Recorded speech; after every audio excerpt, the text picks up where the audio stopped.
One of the hardest truths a man can face is realizing he has been pleading for love without even noticing it, not by literally begging, but by slowly sacrificing parts of himself just to keep someone close, replying immediately every time, saying sorry when he did nothing wrong, accepting disrespect simply because he fears losing the person he cares about.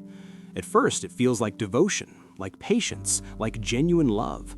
But as time passes, something begins to shift. The tighter you try to hold on to someone, the less they seem to value you.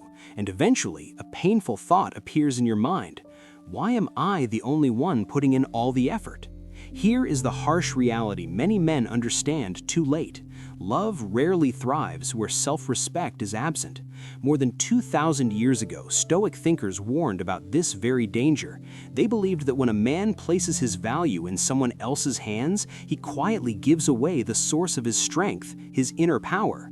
In this video, you'll learn Stoic principles that can help a man rebuild his dignity, stop chasing approval, and become someone who never has to beg for love again. Because often, the moment you stop seeking validation is the moment others begin to recognize your worth. Most men do not suddenly decide to beg for love. It happens slowly, almost unnoticed. At first, it looks like effort. You message first because you care. You apologize first because you want peace. You give more time, more patience, more understanding because you believe loyalty means never giving up. And in the beginning, it doesn't seem weak. It feels like love.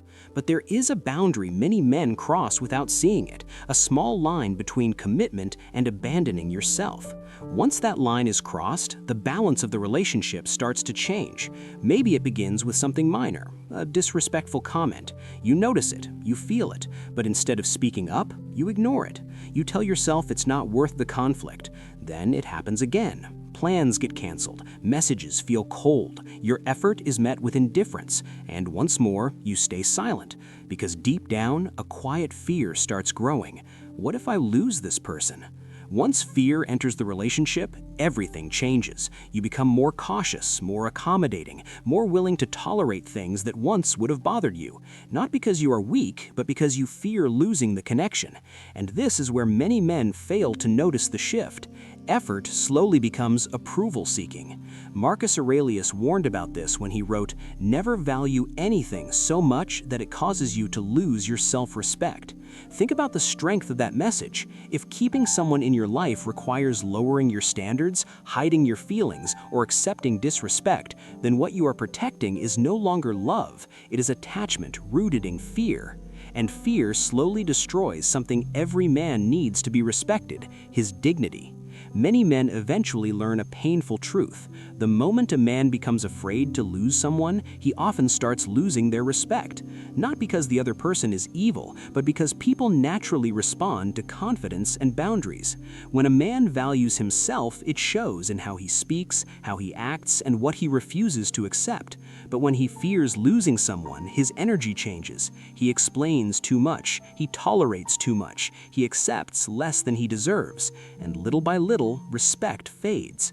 The Stoics believed that a man's first duty is to master himself, his emotions, reactions, and principles, because the moment your peace depends on someone else's approval, you hand them control over your inner world. That is why the Stoic journey begins with one difficult truth. No relationship is worth sacrificing your self-respect, because when a man abandons himself just to keep someone else, he may keep the relationship for a while, but he slowly becomes someone he no longer admires. And when a man loses respect for himself, others eventually do the same. There is another uncomfortable truth many men discover too late. Desperation kills attraction, not because people are heartless, but because human nature responds to strength, confidence, and clear boundaries.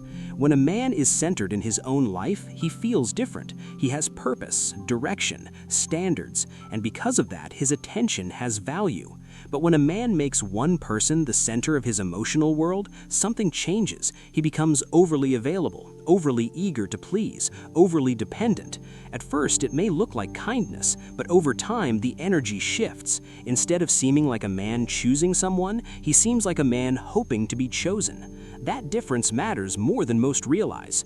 Imagine two men. The first man has built a life he respects. He has discipline, friendships, goals, and purpose. A relationship adds to his life. It does not define it. The second man slowly revolves everything around the relationship.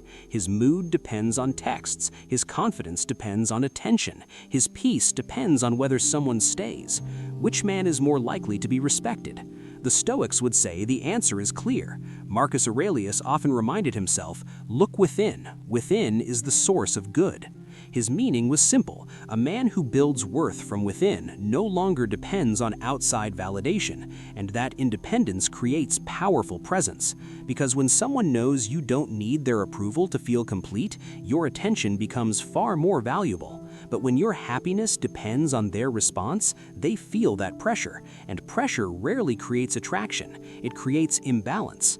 Many men believe giving more effort will make someone appreciate them more, but effort without boundaries often creates the opposite effect. It lowers your perceived value. Not because effort has no worth, but because effort driven by fear sends a silent message, "I need you more than you need me." And in relationships, that imbalance slowly destroys respect.